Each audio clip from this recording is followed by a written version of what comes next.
We went for dinner last night in KL, right? And it reminded me of home. So I thought I would tell you this story about what kind of played out in my mind last night. Just to give you an idea, right? Today is Saturday, 22nd of November, so last evening.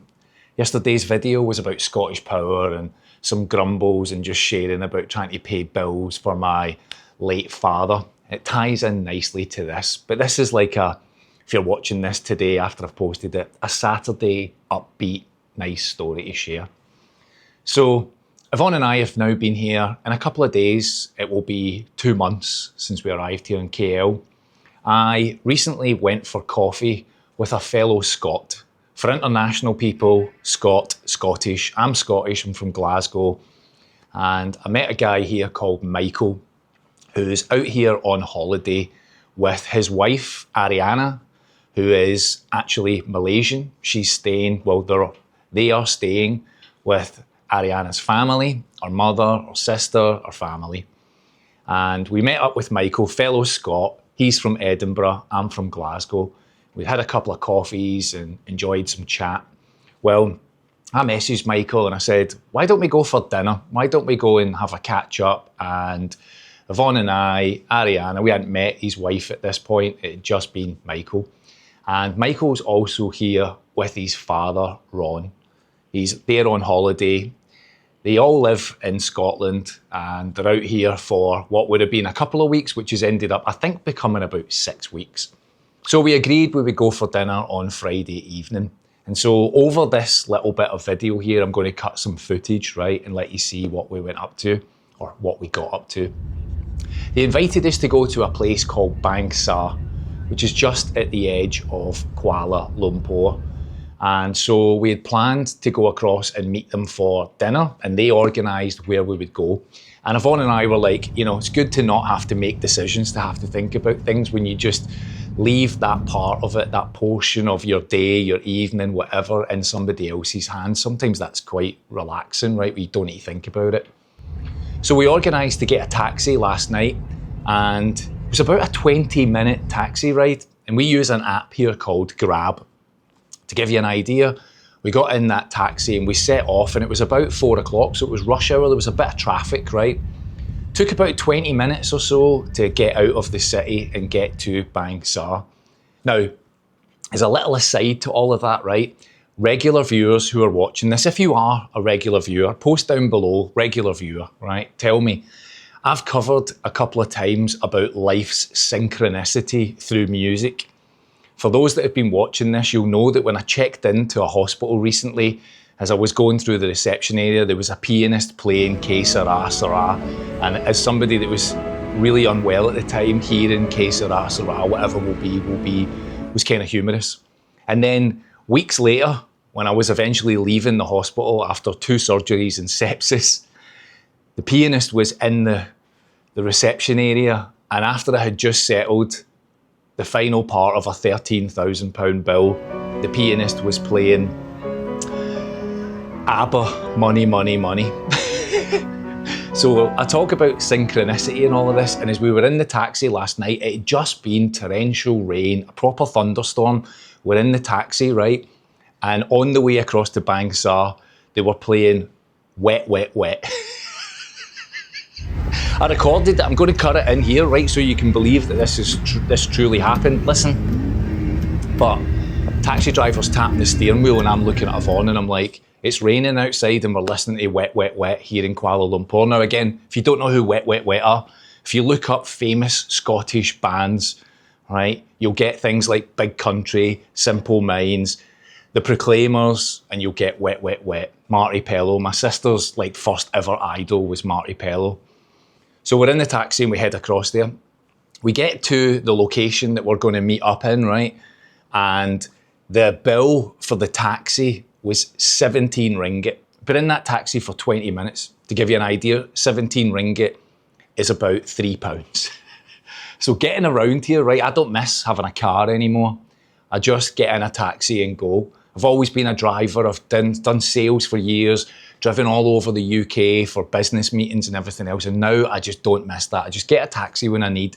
It costs £3 and I just brush it off because I'm like, it's £3. we get to this location to meet Michael, his wife Ariana, and his dad Ron.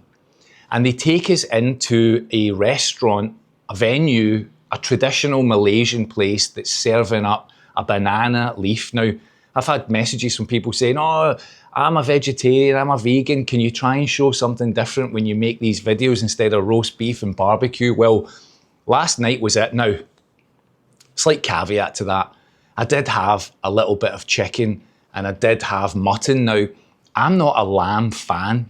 I'm not really into lamb. I wouldn't have never ordered mutton. However, because of where we were, we said to Ariana, look, you just tell us what's good and we'll have a go at it, we'll eat it. And so they came and they prepared the meal, they put the banana leaf down in front of us. The restaurant, I think, somebody will correct me here, right? But it was named Nirvana, N-I-R, like Nirvana, N-I-R, but W-A-N-A, and it was in Bangsar. And it was lovely. It was proper traditional little Malaysian restaurant. And we sat down and we had the rice served to us and then a whole bunch of accompaniments. And we had a little bit of mutton off to the side and a little bit of chicken and a little soup. And we had a lemon iced tea and it was delicious. The whole meal was delicious. Now, I couldn't tell you what it cost because Michael's dad actually paid the bill for us, which was super lovely of him.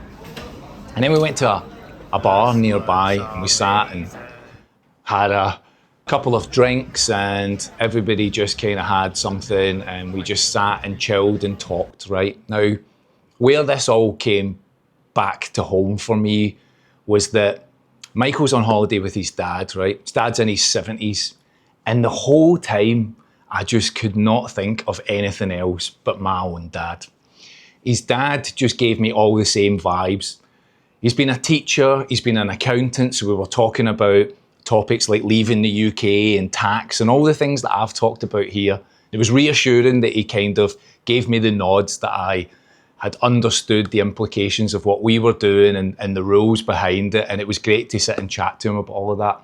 But it was giving me dad vibes.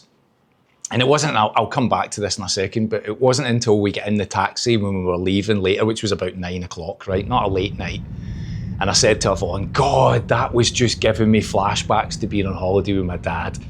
And Yvonne said, yeah, I didn't say it at the time, but I was getting all the same vibes. Not sad, I actually said to Michael, when we left afterwards, right, look, if you're in your 40s or whatever, and you've took your parents on holiday or you've been on holiday with your parents, you know what that's like, right? You go through the ups and downs, or you're away together, and then there's always the moments where you're like, you've spent a lot of time with each other because probably you've not been in each other's company for that length of time before. And it's funny as somebody kind of sitting on the outside of all of that watching it, because I know what I was like with my dad. Took my dad to New York, took my dad to Mallorca, and I would have these moments where I'd be looking at Yvonne like, you know, when you're talking about food or you're trying to find somewhere to go. But Michael's dad was just so refreshing to sit with, Ron. It was a pleasure just chatting to him and getting to know Michael and his wife, who are now heading back to the UK next week. And I could see Michael and his wife coming back here fairly soon because they're both now struggling for work in the UK, like many people that watch this channel, and just thinking about what life looks like.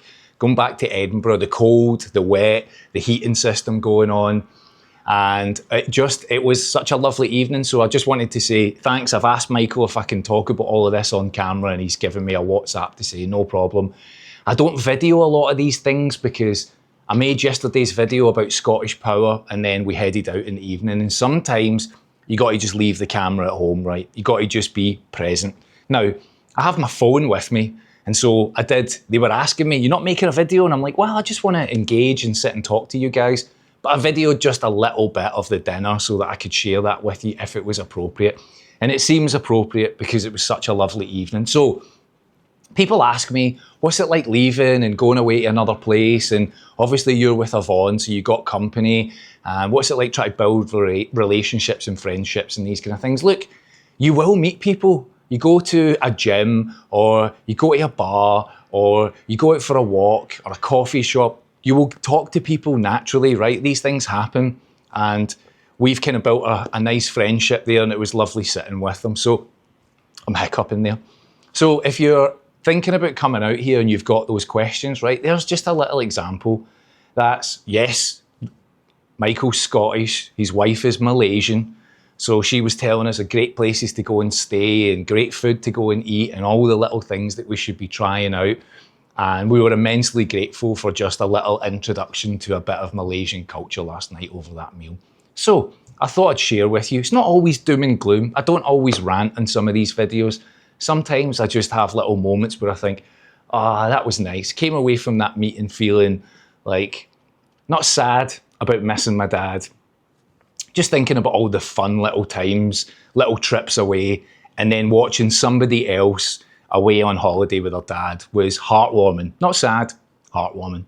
Right, now, in the middle of all of that, if you enjoy this kind of content and you enjoy following along with this, just give it a like, maybe leave me a comment down below.